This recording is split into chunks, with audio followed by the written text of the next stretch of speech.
శివపార్వతి గారితో మాట్లాడదాం ఒక్కసారి. శివపార్వతి గారు, సో ఏమనిపిస్తుంది మీకు ఇవాళ మీ నాయకుడు జనసేన అధినేత డిప్యూటీ సీఎం ఆయన అసెంబ్లీలో ఎమ్మెల్యేగా ప్రమాణం చేయడం అదొక ప్రశ్న నాది. అలాగే జగన్ ప్రమాణ స్వీకారం చేసిన వెంటనే ఎందుకు వెళ్ళిపోయారు అనుకుంటున్నారు?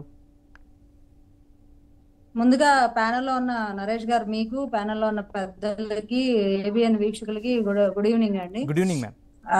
అలాగా ప్రతిపక్ష నాయకుడిగా అంటే ఇప్పుడు ఓటమి రాగానే ఒక ప్రమాణ స్వీకారం చేసి వెళ్ళిపోవడం అనేది కరెక్ట్ కాదండి. ఆయన ఎదుర్కోవాలి. ఇప్పుడు ప్రతిపక్షం, అసెంబ్లీలో ప్రతిపక్షం ఉండడం చాలా అవసరం. అది బలహీన పక్షమా లేకపోతే బలమైన ప్రతిపక్షమా అనేది కాదు. మేము ప్రజల తరపున మేము మాట్లాడతాం, పాలసీల పరంగా మేము మాట్లాడతాం అని ప్రెస్ మీట్ లో చెప్పడమే కానీ ప్రమాణ స్వీకారం అయిన వెంటనే 5 నిమిషాలు కూడా అసెంబ్లీలో సో నిలబడలేకపోవడం, ప్రతిపక్ష హోదా కూడా లేదు ఇప్పుడు ఆయనకి. 18 మంది కూడా గెలవలేదు. ప్రతిపక్ష 11 మందినైనా ప్రజలు గెలిపించారు. వాళ్ళకి అసెంబ్లీ సమావేశాల్లో పాల్గొనాల్సిన అవసరం ఉంది. పాలసీ మేకింగ్ గురించి మాట్లాడాల్సిన అవసరం ఉంది. ప్రజల సమస్యల గురించి మాట్లాడాల్సిన అవసరం ఉంది. ప్రతిపక్ష నాయకుడిగా కనీసం ఆయనకు ఒక పార్టీ ఉంది, రాజకీయ పార్టీ, దానికి తగ్గట్టు ప్రజల కోసం నిలబడాలి. మరి నిలబడతానని ప్రెస్ మీట్ లో ప్రగల్భాలు పలికాడు కదా.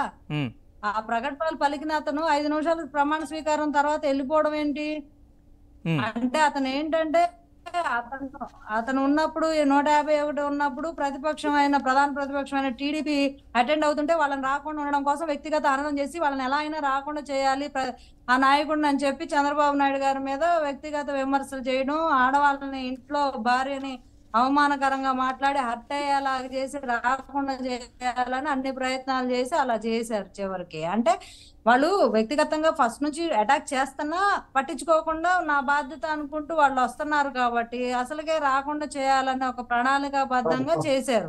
2021 నవంబర్ వరకు అలా జరిగింది. తర్వాత ఆయన ఇంకా అది అక్కడ అదొక కౌరవ సభలాగా మాన మర్యాదలు వదిలేసి వీళ్ళు ఇలా తయారయ్యారని చెప్పి ఆయన వెళ్లకుండా ఉండడం, తర్వాత వాళ్ళకి ఇష్టం వచ్చినట్టు ఫ్రీ పాలసీ ఇంకా చెక్కభజన చేసుకోవడం, జగన్మోహన్ రెడ్డి గారికి బూతులు మాట్లాడుకోవడం, అసెంబ్లీ అనే ఒక పదాన్ని నాశనం చేస్తూ అసలు రాజ్యాంగబద్ధమైన విలువతో కూడిన ఒక విధాన సభని, ఒక గౌరవ సభని సమావేశాలు పెట్టుకొని వినే పరిస్థితి లేదు. టీవీల్లో కూడా ఏముంది ఆడ ఎవరన్నా చర్చిస్తున్నారు ప్రజల గురించి, ఏమన్నా పెట్టుకొని చూద్దాం అన్న వార్తలు ఎవరికి ఇంట్రెస్ట్ అట్లా. ఆడ చర్చించేది ఏముంది? ఆయన గారికి చెక్కభజన చేయడమే. జగనన్న ఆహా, జగనన్న ఓహో, జగన్ అది, జగన్ ఇది, మా అన్న పులి, మా అన్న సింహం, మా అన్నది, మా అన్న ఇది అని చెప్పి ఎవరో ఇంకా అసలు అవకాశం వస్తే ఇంకా చాలు ఎవరు పర్ఫార్మెన్స్ వాళ్ళు ఎవరు దగ్గర అనమాట. మళ్ళీ ఇది ఒక రన్నింగ్ రేస్ కాంపిటీషన్ లాగా వాళ్ళ ముందు వెళ్తున్నారు, నేను వాళ్ళకన్నా ఇంకా బాగా. ఏ స్థాయిలో భజన బృందం తయారయ్యారంటే వీళ్ళలాగా ఇంకెవరు ఏ పార్టీలో ప్రపంచంలో ఎవరు ఉండరు అనమాట. ఆ రకంగా.